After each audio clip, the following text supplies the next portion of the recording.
السلام عليكم، اهلا بيكم في فيديو جديد. في الفيديو ده هنوريكم احنا اكلنا ايه طول اليوم في الويك اند ده على الطريقة المصرية. يلا نبتدي على طول.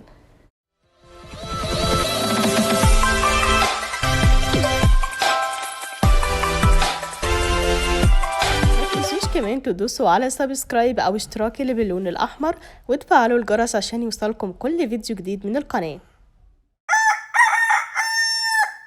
صباح الخير. النهاردة بقى هنعمل الفطار على الطريقة المصرية. فهعمل لهم الأول بطاطس محمرة، فهحط الزيت في طاسة غويطة بالشكل ده، وبعدين هجيب البطاطس وهقطعها لصوابع تكون وسط، مش رفيعة ولا تخينة، بالشكل اللي انتوا شايفينه ده. وعندي تركه كده بعملها في البطاطس المحمره، ان انا بحط لها ملح قبل ما احمرها، فبحط لها ملح وبقلبها كويس جدا عشان البطاطس تتشرب الملح يتوزع عليها الملح بالتساوي. هنا عندي الزيت سخن، هنزل فيه البطاطس المحمره عشان تطلع مقرمشه، لازم يكون الزيت سخن جدا. وهنا عندي البطاطس استوت، فهطلعها تنشف على مناديل مطبخ. ولازم طبعا الفطار المصري الأصيل يكون فيه فول، فأنا استخدمت فول مدمس بالخلطة المصرية، حطيته في طاسة لغاية لما يسخن كويس، وبعدين هقدمه في الطبق ده. ومع الفطار الجميل ده هعملت لهم كمان شوية من الخيار الشرايح، وهعمل طماطم. عندي هنا طماطم ونص ليمونة، هريسة فلفل أحمر حراق، وملح وكمون.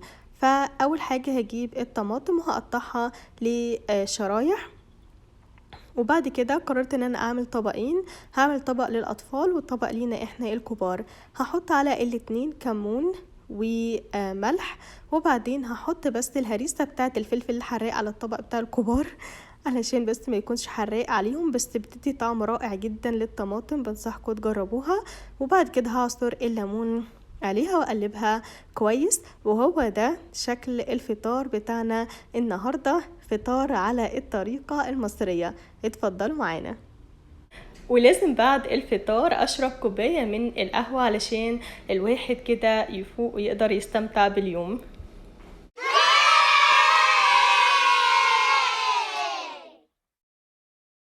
اول سناك معانا النهارده هيكون فشار، والمره دي انا جربت لهم فشار اسمه فان مانيا، وهو عباره عن حاجه مسكره مع حاجه مملحه كده بس كان طعمه لذيذ وهو عجبهم جدا. وهنتفرج مع بعض النهارده على فيلم هو قديم شويه بس جميل جدا، وهو ذا لاين كينج، وده كان من اختيار هنا.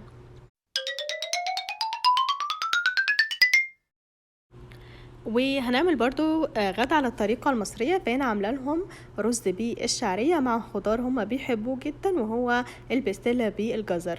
وفي حاجة اتعلمتها من مرات أخويا، إن بعد ما البسلة بتستوي بحطها في صينية بايركس، وبعدين بوزع عليها اللحمة اللي بتكون مسلوقة ومستوية على الآخر، بوزعها على البسلة من فوق، وبعدين برش عليها كمان بهارات لحمة، وادخلها في الفرن تحت الشواية بس 10 دقايق لغاية لما اللحمة تحمر، وبتبقى طعمها جميل جدا. بنصحكم ان انتوا تجربوها.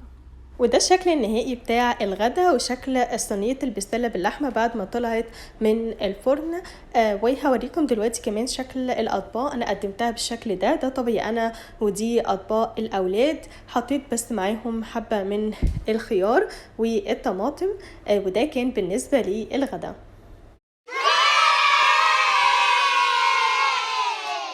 ودلوقتي جه ميعاد السناك رقم 2، فانا هاخد هنا كوباية تانية من القهوة عشان افوق والمرة دي بس هحط عليها حبة من كريمة الخفق من بوك، ورشة من سيرب الكراميل، شوية دلع كده. انا اول مرة اجربهم من فترة طويلة.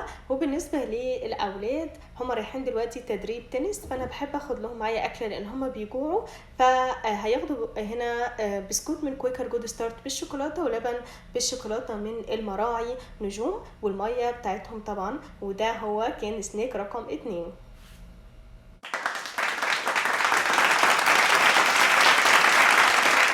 وجينا مع وجبة العشاء، آخر وجبة في اليوم. أنا اكتشفت إن هما ما كلوش النهاردة فاكهة، فحبيت إن أنا أقطع لهم شوية فراولة، وهما طلبوا كمان خيار، فقطعت لهم هنا بس خيار شرايح مع لبن بالنسكويك. أنا لسه جايبة النسكويك من مشتريات اللانش بوكس الأسبوع ده، وهم لما شافوه كانوا متحمسين جدا ان هم يجربوه، فعملت لهم لبن بالنسكويك. وده كان كل حاجة في الفيديو ده. اتمنى ان الفيديو يكون عجبكم، واستنونا فيديو جديد قريب ان شاء الله.